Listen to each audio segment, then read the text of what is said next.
I went from never having flown an RC plane to building this guy and flying it in less than 2 hours. And you can too.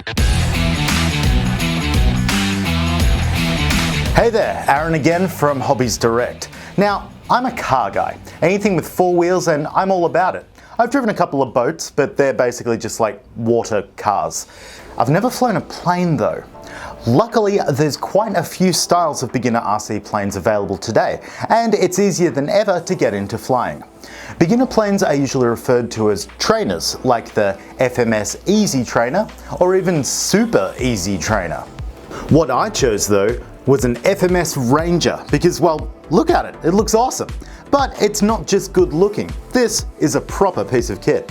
It's got a torquey 1200 kV brushless motor powered by an included 3S LiPo battery. It's got tough metal landing gear, and the front wheel is spring cushioned for what happens 3 seconds after you say, "Watch this," to your mates. Most importantly, it has the Reflex V3 gyro stabilization system, which is good. The plane knows what way is the right way up and can swiftly level itself out if I panic and let go of the controls completely, which I might do. It also has control over the ailerons, elevator and rudder, and will add its own little corrections to my inputs to keep everything stable and smooth. Before we learn how this all works, let's put the plane together.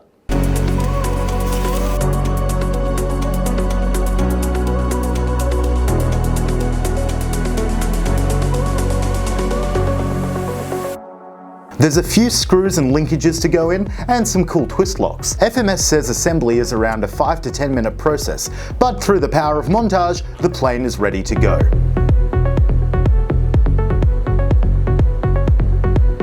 Unlike most cars, RC planes come with stick-style radios. On one side we have the throttle and the rudder.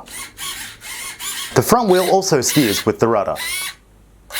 On the other, the ailerons on the wings, and the elevator on the tail. If you've just got something as awesome as this, we recommend jumping on a flight simulator before your first flight. They have tutorial modes that will teach you the basics of flying. There's desktop browser style ones, there's top of the line ones with pretty graphics, there's even free ones for your phone. I'll put some links in the description.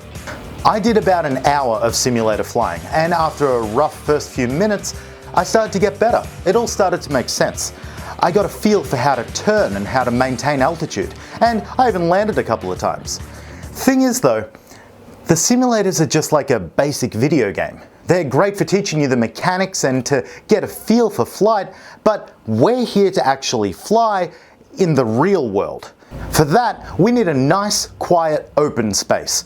If in doubt, see if there's a local RC plane club nearby where you'll find people happy to share a wealth of knowledge.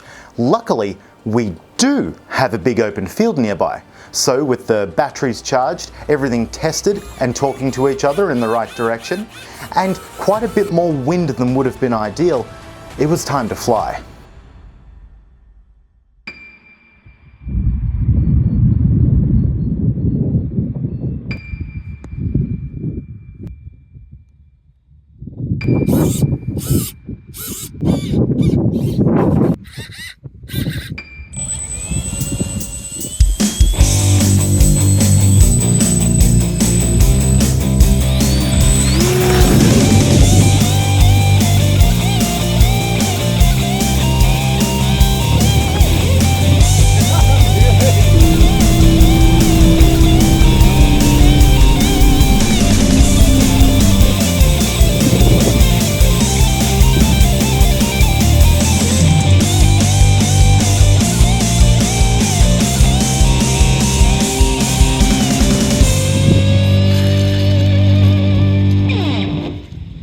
And here's the plane, unscathed.